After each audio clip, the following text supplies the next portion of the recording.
Good day, everyone. So we are the iTech group from 2IT4.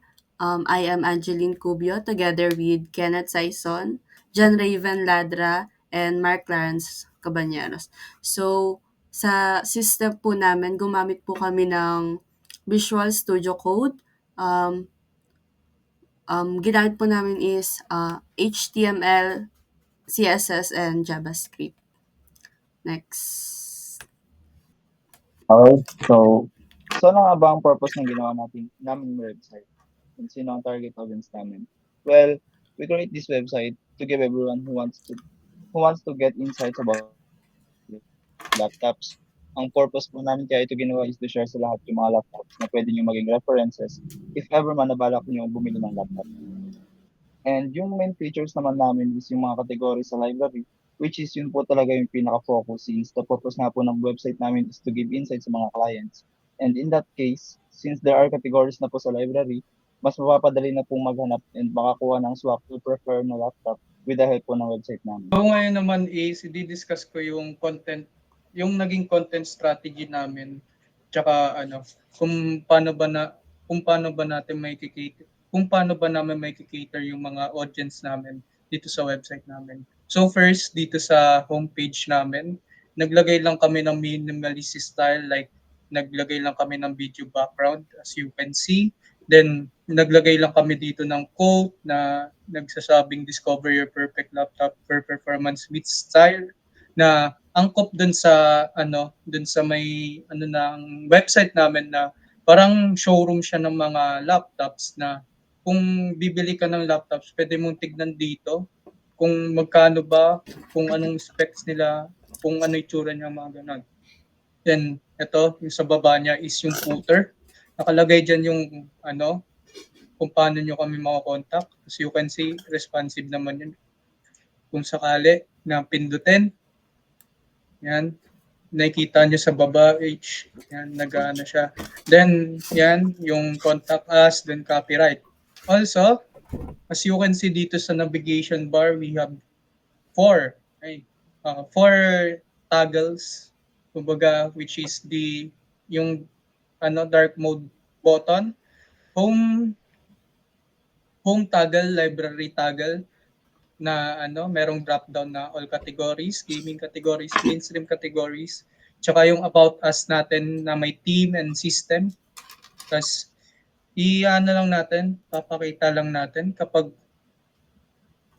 nilitan nyo siya, as you can see, responsive po yung window.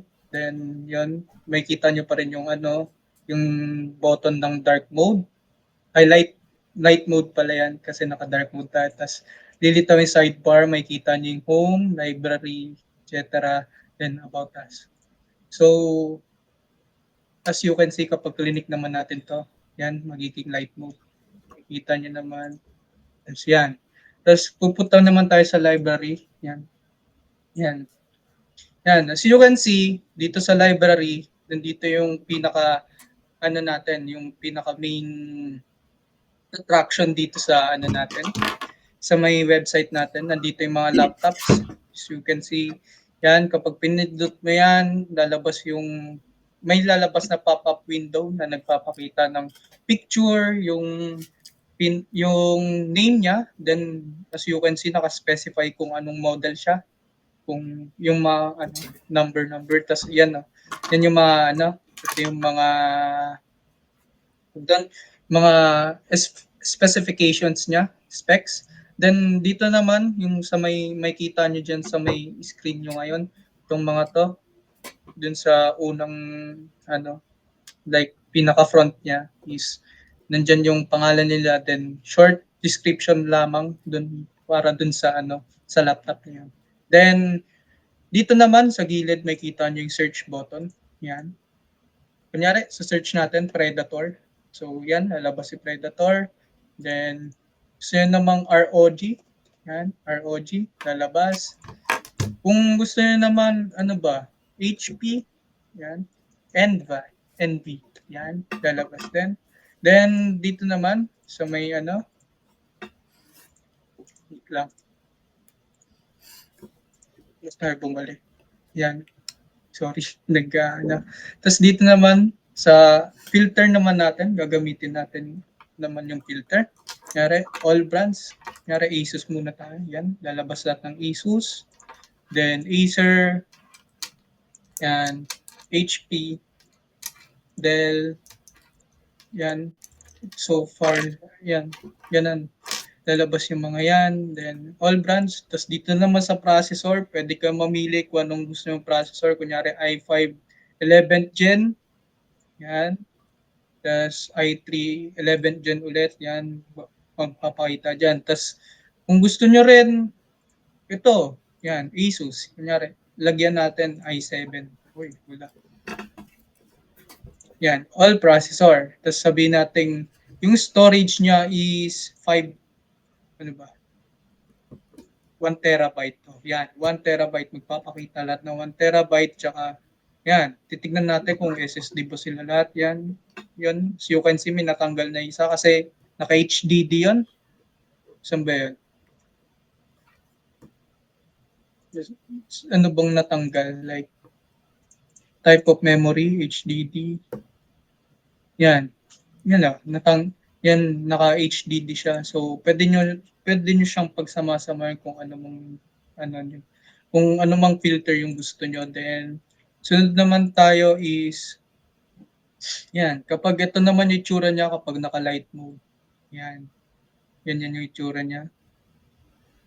Yan. Ganyan. Then, yan ulit. Footer ulit yan. Tapos yun. Tapos, punta naman tayo sa my team. Yan. So you can see. Yan.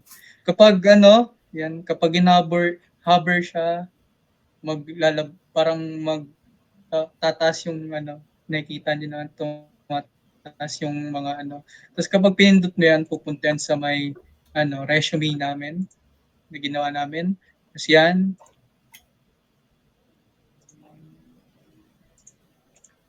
Yan. Kita niyo naman. Yan. Tapos dito naman, system. Like yan. So, ayun lang. So to conclude, yung website po namin is all informational po for the users. So dito sila pwedeng tumingin, kagaya ng sabi ng mga groupmates ko, dito sila pwede tumingin ng informations about laptops na pwede nilang mabili. But hindi siya website to buy laptops. So for information lang po talaga siya.